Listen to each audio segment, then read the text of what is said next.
कि सदाचार युक्त वेदाचार युक्त जो ब्राह्मण होता है वही ब्राह्मण द्विज कहलाता है, जिसके अंदर वेद की प्रतिष्ठा है, जिसके अंदर गायत्री की प्रतिष्ठा है, जिसके अंदर सूर्य की प्रतिष्ठा है, जो सूर्य की उपासना नित्य करता है, जो नित्य गायत्री को जप करता है, वही ब्राह्मण द्विज कहलाता है, ब्राह्मण कहलाता है।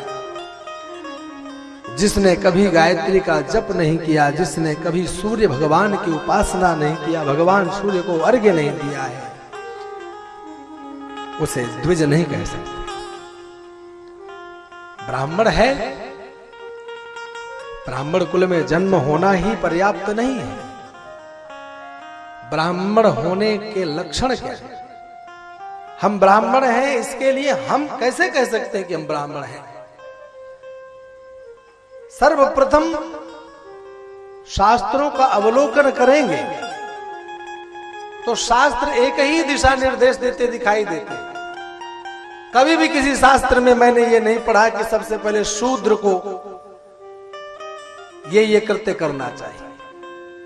उनको भी करने के लिए नियम है, लेकिन बारंबार अगर शास्त्रों को पढ़ेंगे तो शास्त्र एक ही दिशा निर्देश देते हैं कि पहले ब्राह्मण अपने आप को ठीक करे, पहले ब्राह्मण ब्रह्मत्व की अपने अंदर प्रतिष्ठा करे, वेद की प्रतिष्ठा करे, गायत्री की प्रतिष्ठा करे, भगवान सूर्य की प्रतिष्ठा करे।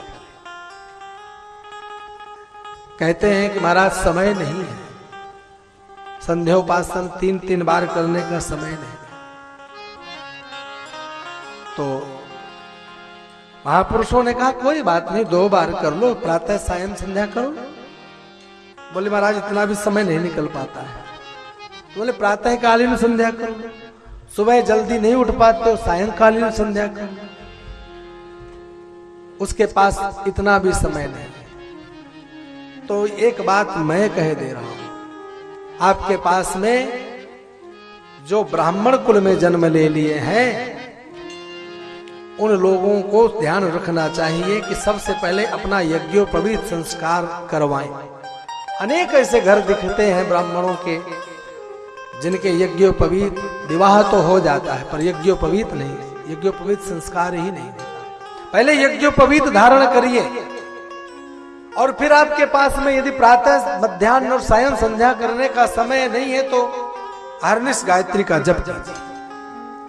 आपके पास व्यापार करने का समय है, आपको सर्विस में जाने का समय है, कुटुंब के भरण पोषण करने के लिए जितनी आपके अंदर सामर्थ्य है उसके अनुसार आप संपूर्ण कृत्य करते हैं, तो आप बैठ करके गायत्री का जप नहीं बैठ कर सकते हैं। अहर्निश जैसे हैं, जिस अवस्था में हैं, अगर आप अपने कमरे में बैठे हैं, कुर्सी में बैठे हैं, जूता चप्पल उतारिए और गायत्री का ध्यान करते हुए गायत्री का जप, अनायास गायत्री को जपते रहिए।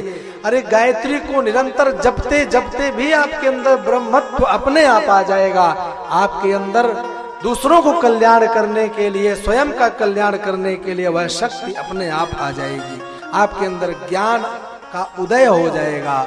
और जब तक ब्राह्मण के अंदर ज्ञान का उदय नहीं होता है तब तक संसार के मार्ग को पतन से बचाने के लिए कोई दूसरा मार्ग नहीं मिलता है, क्योंकि संसार के पतन को रोकने का कार्य तो सिर्फ ब्राह्मण करता है। इसलिए यहाँ पर सूत जी महाराज कहते हैं कि जो ब्राह्मण सदाचार युक्त होता है, जिसके अंदर वेद के प्रति निष्ठा प्रतिष्ठा होती है, वही ब्राह्मण द्विज कहलाने योग्य होता है।